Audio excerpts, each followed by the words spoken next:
Hey, what's up, guys? It is day number 17. I've missed a couple of days. That happens. So 17 of 90. And today wanted to just really freewheel it with you. I wrote down some notes of things I wanted to talk to. I may not even look. We may just see where this goes. We're going to talk about the 5 pillars of what makes a good life. Talk about this recent book that I read that is about the metaphysical. I love spiritual practice, but there's a lot of other books out there and knowledge that really ties in and that I enjoy reading about. And so thanks for watching. Please like, subscribe, and support this. I really thank you for letting me know that you watch this and letting me know that you enjoy the progress that we're making. You know who I'm talking about, and I'm grateful for that support, guys. So the thing with the 5 pillars of what makes a good life, and these are also the 5 pillars of what businesses are centered around. They're centered around your health, your wealth, and your relationships. I said 5, this is only going to be 4. And then happiness and spirituality, I would lump into that. And so for those 4 pillars, if you're going to start a business, it's easy to think like, what niche am I catering to and what problem am I solving for those people? I honestly think that if we just zoned in on one, every single human on earth has the creativity and the drive that they could figure out how to solve a problem. Ideally, a problem that you faced yourself, so that when you share your solution, you can come at it from a place of conviction. And I've kind of been humbled lately. Those 5 pillars, I didn't have it figured out, and I wanted to share those solutions maybe a little too early. Lost Youth, block number 4 or 5, crawl before you walk and walk before you run. Like, you really have to, if you don't want to be a fake and a fraud, we have to figure it out for ourselves. And so all of those have been, a challenge, and there's what we're focusing on with this 90 days. And when it comes to diet, it's just hard. You got to weigh yourself every day. It's way easier to take steps back than it is to take steps forward. But what I'm realizing doing it is all of this diet and health stuff, it is for nobody else.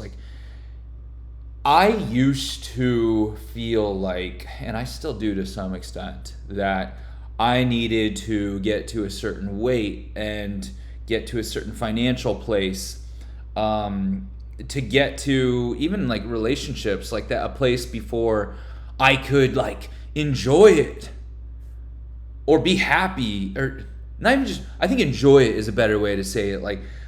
There was something else that I needed before that I could become bigger. And that is the definition of playing it small. That's an addiction that we get to just suffering. It's a place of being affected by life and not being at the effect of it.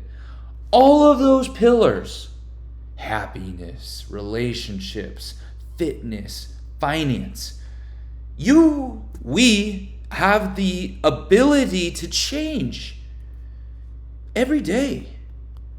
And the silver lining, or that ray of hope, is that this whole shift in how we operate, people sometimes describe it as a victim mentality versus a winner's mindset, which is true, or being at the effect versus being at the affect, which is a form of agency.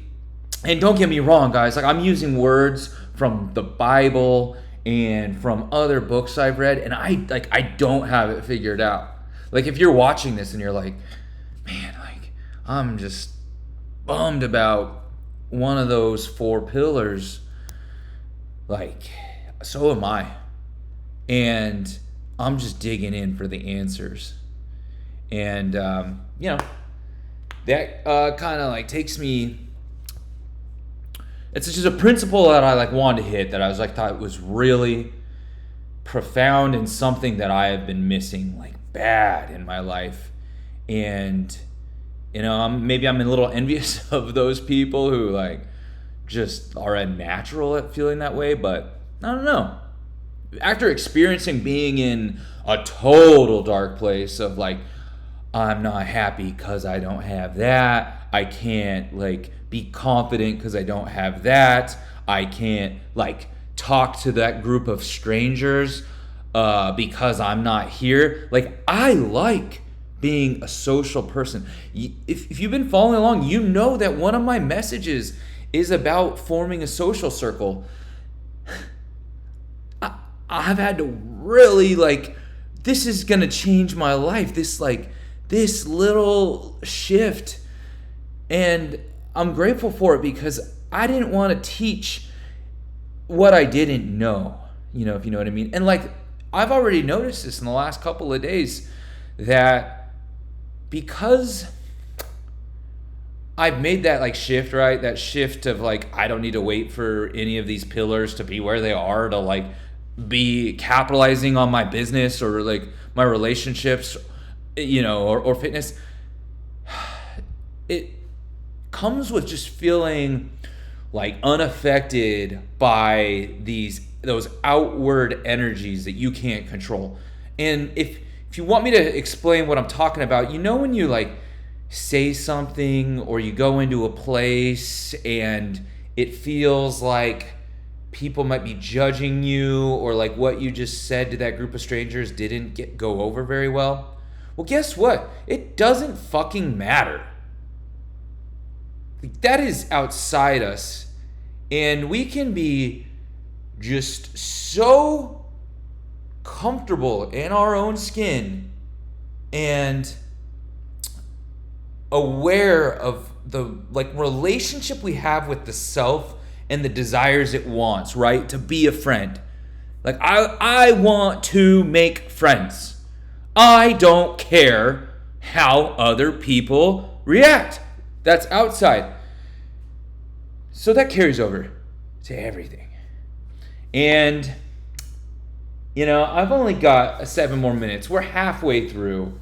And I really wanted to touch on just a couple of things. And they're both related to this book. So this is a book about, it's very meta. It's very like not spiritual book. I would describe it as an instruction manual for my mind. And I listened to the audiobook. It was 30 hours. And I know this book has changed internet money content creators' lives. I know it's very like popular. It's a little bit controversial because of nothing is provable in it. Nothing is provable except for how you apply this book and experience changes. But it can't really be proven by science. So yeah, this is a really fantastic book. And if you've ever heard me talk about the soul and the mind, I've kind of got some of those principles from here. In a nutshell, it says that when the soul or the heart is not in alignment with the mind, then you will like, whether the mind says we shouldn't do it or the heart says that's not for us, then you're kind of going to attract and create a different thing in your life than maybe you wanted when they're not in alignment. But that when they are in alignment, and I mean, practically it really makes sense, right? Like when your heart, like when the mind turns off and you just know what you want, and then your mind is like, this is how we get there, and you match up a willpower of the mind and that passion of the heart, like things just kind of start to materialize. Like if anything, this book talks about it being a little bit of like an outer manifestation when the heart and the mind are in alignment. And many spiritual teachers have talked about trusting in that external source with all thy heart, might, mind, and strength, and to lean not on thine own understanding. So I think there's some truth to that. And the hard thing is listening and like deciphering, right, the heart and the mind, and then in knowing, like that's what this book teaches, is how to get them into alignment, and how to not try to do like a solar company, or not have to be doing work that you don't like doing, because man, when these line up, like I have a feeling that it's just, we're gonna be unstoppable in our business, in our fitness, in our relationships, when it's just lined up and we're on that vibe, like on that, like that vibe that this is what we want, and we're coming from a place of purity, and then nothing can reject us, nothing can make us feel like bad about ourselves, like we are in alignment. So man, I kind of riffed there pretty hard. In you know, like I really just wanted to like sit down with you guys and not get too much into my notes, and go over what I was going through. And I could go like deeper, but I think I'm gonna keep riffing on the heart and the mind, and let's just talk about how my life is changing. One of those is like I find people who are mentors, and like when you're watching this, like you got to find mentors, people who have been like trailblazed your path. And you know what? Your mentors changed. That's something I've experienced, is I'll have this mentor, and then I'll like have this one, and then I'll have this one. And in the same way that we're going to start projects and maybe they're different, like we got to be accepting of the flow. This flow of life that we just dive in and we gobble up someone's content because it's speaking to our soul, and then maybe we move on to somebody else. And I guess if a mentor has a problem about that, they're like not a good mentor, because I'm sure to be able to get to where we want to go to, which it's not like a higher thing, it's like an inner thing, like a deeper in the layer, a deeper in the comfort of our own skin. We've had to like reinvent ourselves many times in life. And if someone is, reinvented themselves like that, they're operating from a different paradigm and from much more love. And if you feel called to, like, drawn to someone else's teachings and content, I only know teachings, that sounds a little cheesy, but like that's all that I feel like I'm doing here is sharing this information that is changing the way that I operate and what's happening. Like, it's a beautiful thing. And one day you're going to have this knowledge, and you're going to have your own knowledge. You're going to get your own spin on things, and you're going to be able to then help out others, whether that's creating content, with the people you meet on the street, having kids.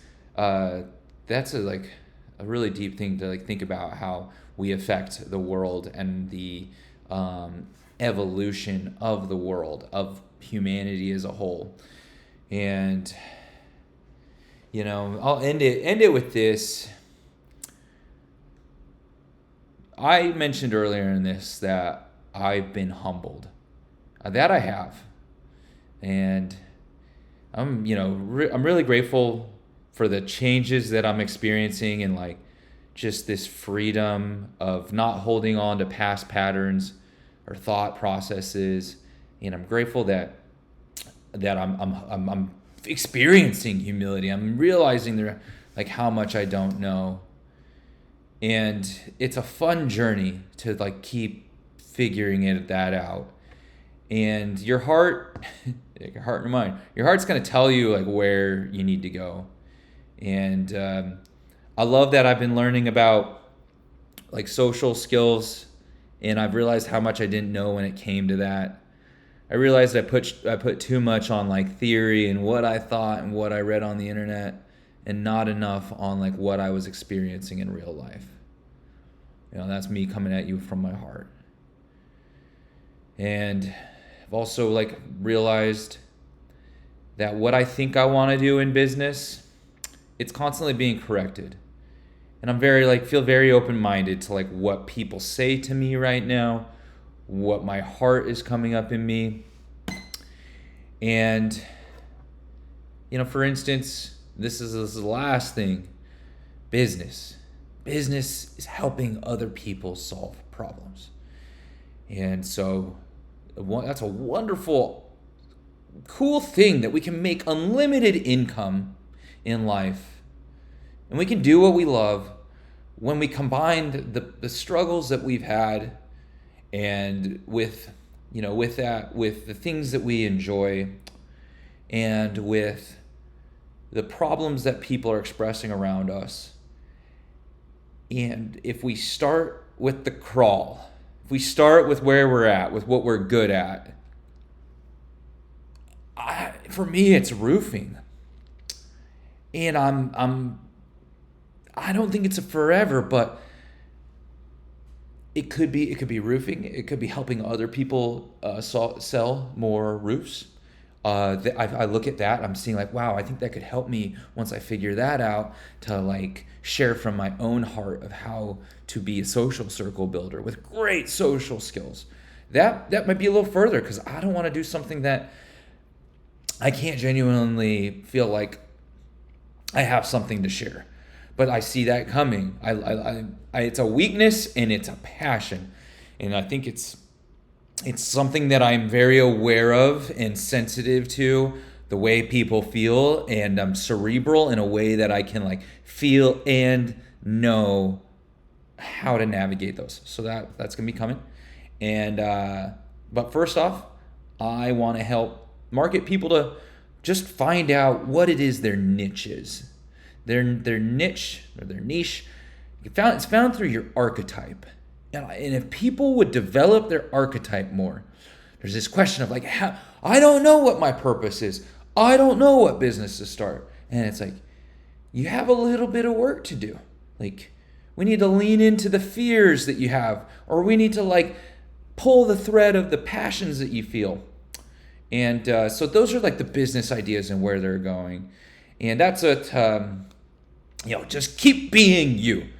Keep like unapologetically leaning into you and stop watching so much garbage content or opinions based on absolutely nothing. That's like I said, I'm working on that, and like we've got to discern that and realize that a lot of the opinions out there are not based on field tested experiences in life.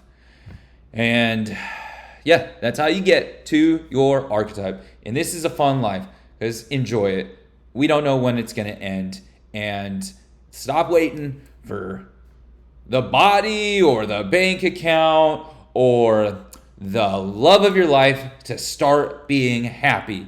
And there's more important things than losing all your money and getting, more important things than getting out of shape or in wheelchair bound, and more important things than your girlfriend leaving you.